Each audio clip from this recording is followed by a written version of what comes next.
자, 이제 여름 이적 시장이 본격적으로 근데 또 유로가 있어가지고 네. 뭐 쉴 틈이 없긴 한데 여름 이적 시장에서 이제 좀 어떤 식으로 선수들이 움직일지에 대해서도 유로와 더불어서 저는 이 각 팀의 팬들은 관심이 되게 많다고 생각하거든요.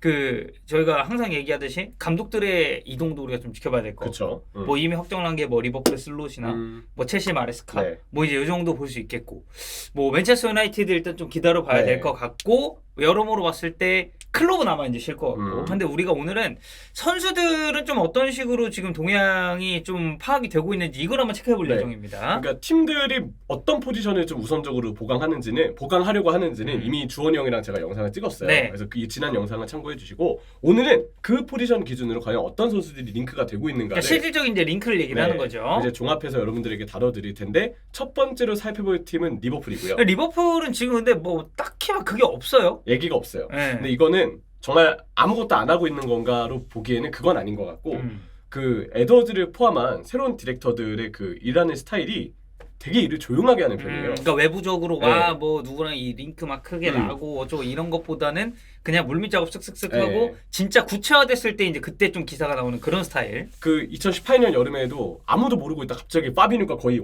그쵸, 예. 거피셜이 갑자기 떴거든요. 그런 것처럼 리버풀의 경우는 지금 일을 좀 조용하게 처리하고 있는 것 같다. 그들의 성향이 그런 만큼. 그래서 지금 내부적으로는 뭔가 좀 진전이 있지 않을까 생각을 하고, 그럼에도 나왔던 몇 가지 기사들만 좀 종합을 하면, 첫 번째, 디에슬레틱에 따르면 아드리안에게 새 계약을 제시할 수 있을 것이다. 그러니까 리버풀은 지금 보면 그거예요. 그러니까 내부적인, 그러니까 외부에서 누굴 데려온다가 아니고 안에서 재계약을 하든 아니면 안에 있는 자원들이 뭐 나가든. 어디로 갈 수도 있다. 한 요 그쵸. 정도라고 보면 됩니다. 근데 일단 첫 번째는 아드리안한테 지금 새 계약을 제시할 거라는 얘기가 나왔어요. 네, 이 아드리안 하면은 사실 왜 굳이 새 계약을 제시하냐라고 생각을 하실 수 있는데, 그냥 쭉 약간 그간의 분위기를 보면 아드리안이 라커룸에서 되게 하는 역할이 많은 것 같아요. 선수들 약간 뭐 웃겨주기도 하고 뭐 분위기도 많이 다독여주고 파이팅도 넣어주고 이런 게, 내부적으로 우리는 뭐 내부의 사람이 아니니까 그냥 팀 내부에서는 되게 그 아드리안의 비중이 크다라고 느끼는 것 같아서 이거는 당연히 그냥 축구 선수의 어떤 그 출전 빈도나 이런 걸만 놓고 봤을 때는 도대체 왜 서드키퍼에게 이렇게 계속 재계약을 하고 매달리냐 그치. 생각을 할 수 있지만, 우리가 모르는 뭔가 이유가 있을 것이다. 뭐 사실 이제 그런 게 또 있죠. 그러니까 무슨 일단 그 조직 내에서도 네.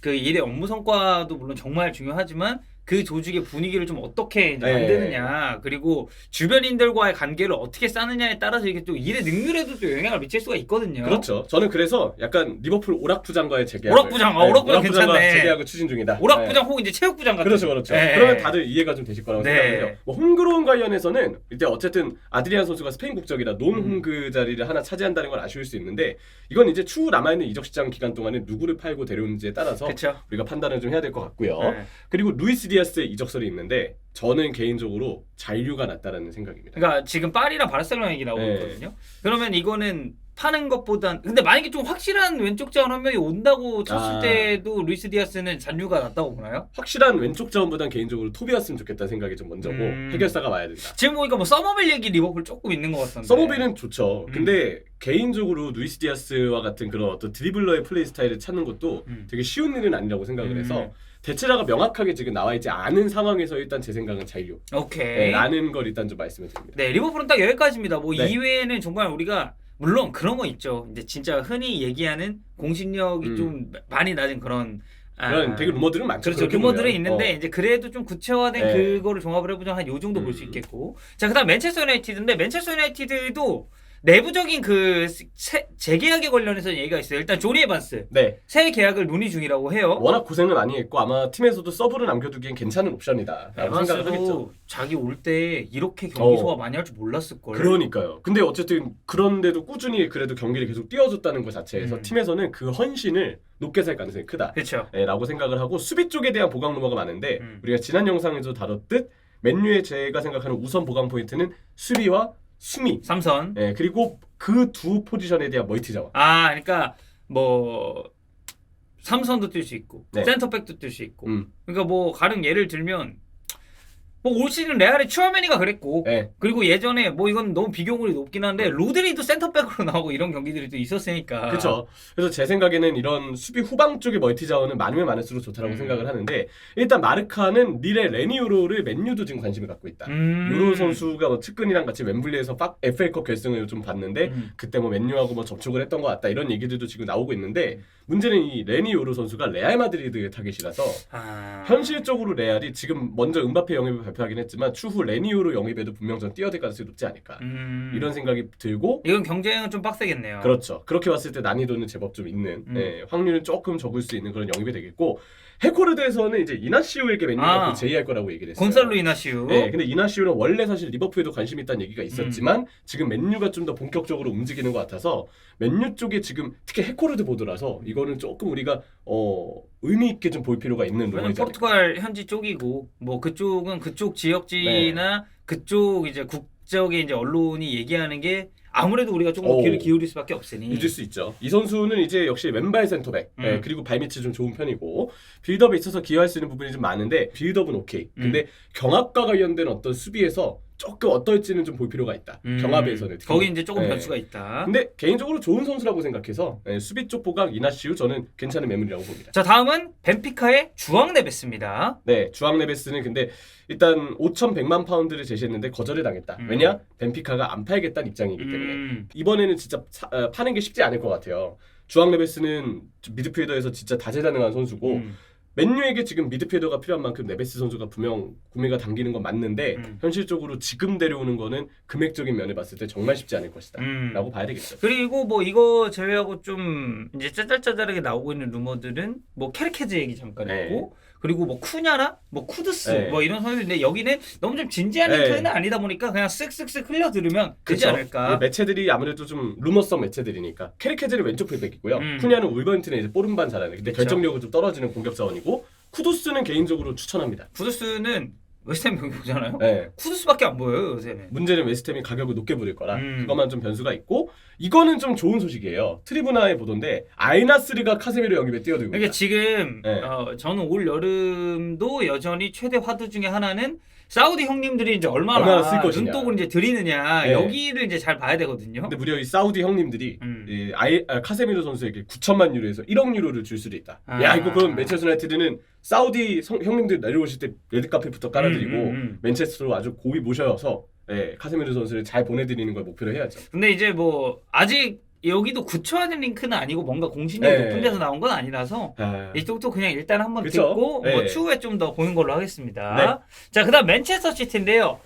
맨체스터 시티 사실 이제 파케타 얘기가 좀 많았었죠. 근데 뭐 결국에는 미드필더 타겟이 좀 바뀌었다라는 얘기가 좀 있어서 기마라이스 얘기가 지금 계속 나오고 있습니다. 파케타가 그 도박 스캔들이 문제예요. 지금 징계 가능성이 좀 커서 지금으로서는 좀 파케타 선수가 많이 꺼려지고 기마라이스는 1억 파운드의 바이아웃 조항이 있는데 쉽지 않죠. 그래서 지금은 그냥 샘리가 관심 정도로만 얘기하고 있고 샘리가 그 디애슬레틱에서 이제 썼던 글을 보더라도 맨시티도 지금 뭔가 구체적으로 뭔가 전할 만한 소식은 당장은 없는 상태다. 그래서 좀 가벼운 링크들 정도만 좀 있다라고 보시면 됩니다. 첫 번째가 사비우 선수. 사비우 지금 이제 지로나에서 굉장히 잘했고 그쵸. 이미 이 선수의 원소속팀은 트루아인데 트루아가 맨시티의 자매 구단이라서 트루아를 통해서 사비우를 사실상 영입했다고 봐야 되거든요. 근데 아마 지로나에 계속 머물 것 같다라는 게 샘리의 의견이라고 합니다. 어쨌든 지로나가 또 다음 시즌 챔피언스리그도 나가고 지금 미첼 감독 아래에서 팀 스쿼드적으로 상당히 좋은 축구를 구사를 하고 있기 때문에 여기서 한 시즌 더 할 가능성도 우리가 생각을 충분히 해봐야 되는 거고. 그리고 이제 이 소식은 조금 놀라운데 에데르송이 사우디에 제안을 받았는데 본인이 고려 중이다. 이런 이야기가 있어요. 있긴 합니다. 뉴스는 있는데 그래서 이제 그 이탈리아 쪽 매체에서 밀란이 니스의 마르신 불카 폴란드 골키퍼죠. 마르신 불카 영입에 관심이 있고 맨시티는 에데르송을 사우디에 보낼 수 있으면 그래서 이제 밀란의 수문장인 매냥을 또 이제 맨시티가 이제 데려올 수도 있다라는 거죠. 개인적으로 반대합니다. 매냥이 잔부상이 너무 많아서 맞아요. 부상이 많아요. 기량이랑 발밑을 떠나서 부상이 많으면 이 선수 나오면 실력은 확실해요. 선방도 좋고 그리고 발밑도 좋고 해가지고 그래서 확실한 자원이지만 우리가 항상 얘기하는 그 부상 많은 선수는 그리고 매냥은 장기도 있었고 단기도 있었고 이런 타입이라서 이게 진짜 자칫 잘못하면 그 없는 선수가 될 수가 있다라는 게. 그래서 만약에 오르테가를 남겨서 뭐 서브 오르테가 주전 뭐 매냥 이렇게 한다면 매냥이 부상을 당하더라도 오르테가가 워낙 든든하니까 오르테가가 워낙 든든하니까 괜찮을 수 있겠으나 그래도 매냥은 그냥 좀 꺼려진다. 개인적으로는 에데르송이 과연 나갈지도 의문이에요. 네, 왜냐면 에데르송 아직 나이가 한창이라서 굳이 사우디로 안 가도 되거든요. 그래서 에데르송이 남을 것 같고 오르테가는 아마 본인이 주전을 차지하기 위해서 이제 다른 팀에 갈 가능성이 있는데 그렇다면 후보 골키퍼의 영입은 이제 오르테가의 거치에 따라서 필요할 수 있다. 이렇게 좀 정리해 볼 수 있겠죠. 네. 자, 그리고 이제 공격 진영으로 좀 올라가 보면요. 훌리안 알바레스랑 아틀레티코 마드리드 링크가 있습니다. 네, 그리고 가스통 에둘에 따르면 며칠 내에 프리미어리그의 빅팀이 훌리안 알바레스에게 오퍼할 수도 있다. 이런 이야기가 있는데 어느 팀인지는 얘기가 안 나왔습니다. 네. 근데 훌리안 알바레스는 그냥 제 생각인데 터치를 비롯해서 분명 아쉬운 부분들이 있어요. 이 공격수는 사실 터치가 중요한데 고질적으로 훌리안 알바레스는 터치가 아쉬워서 문전에서의 파괴력을 기대하기에 좀 뭔가 답답함도 분명히 있거든요. 근데 그 이외에 가진 툴도 많은 게 사실이죠. 그렇죠. 포지션도 여기가 다양하고. 진짜 공격 진영에서는 멀티 자원이지. 포지션 다양하고 뭐 움직임 좋고 순간적인 킥에 대한 센스도 꽤 괜찮은 편이에요. 시티에서 뛰었던 것만 봐도 최전방, 세컨토 사실 뭐 유사시 측면으로 돌릴 수도 네. 있는 자원인데다가 이 선수 옛날에 우측 메짤라로도 나온 경기 있거든요. 그렇죠. 그래서 할 수 있는 이 범용성이 상당히 좋은 자원이기 때문에 네. 아마 이제 눈독 들이는 팀도 꽤 있지 않을까. 그리고 나이도 어리죠. 네. 그래서 이거는 눈독 들이는 팀도 많지만 맨시티도 쉽게 안 보낼 거예요. 왜냐면 지금 베르나르도 실바도 거치에 대해서는 해외 쪽으로의 그 바이아웃 금액이 적어서 혹시 해외 리그로 이적할 수도 있는 거 아니겠습니까? 베르나르도 실바는 왜 항상 기분 다 나오잖아요. 매 시즌 이적 소리 나오는 것 같아. 진짜 매해마다 그래요. 근데 매 시즌 그래놓고 잔류해가지고 맨시티에서 개 잘하거든요. 그러니까요. 그리고 더브라이너의 기량 저하 혹은 부상 이슈 이런 것들 때문에 훌리안 알바레스처럼 이제 다양한 위치에서 쓸 수 있는 선수는 시티가 안 그래도 팔기가 더 좀 쉽지 않은 선수다라고 네. 생각을 하고요. 마지막은 이제 지로나에서 새 시즌 활약한 얀쿠토. 네, 맨시티와 계약 연장을 할 것으로 보이고 한 것으로 보인대요. 그 브라질 쪽에 글루브 있죠. 글루브. 거기서 나온 얘기인데 그냥 한 것으로 보인다. 근데 현재로서는 계약 연장을 한 게 이제 시티로 오세요가 아니고 이번 여름에 판매할 가능성이 아니 계약 기간을 남겨둬야 어쨌든 네. 판매할 때 이제 금액도 또 생각을 할 수가 있으니까. 그리고 양쿠토가 올 시즌 괜찮아가지고 지로나 잘했죠. 네. 물론 비니시우스에게 공략을 당했지만 비니시우스에게 공략을 안 당하는 풀백이 맞아요. 세개 어디 있습니까? 네. 네, 그래서 그 경기는 그냥 논의로 치고 양쿠토는 잘했는데 아마 시티에서는 남기보다는 판매할 가능성이 크다라는 이야기가 있습니다. 자, 그래서 리버풀, 맨체스터 유나이티드 그리고 맨체스터 시티까지 오늘은 저희가 이적설을 살펴봤습니다.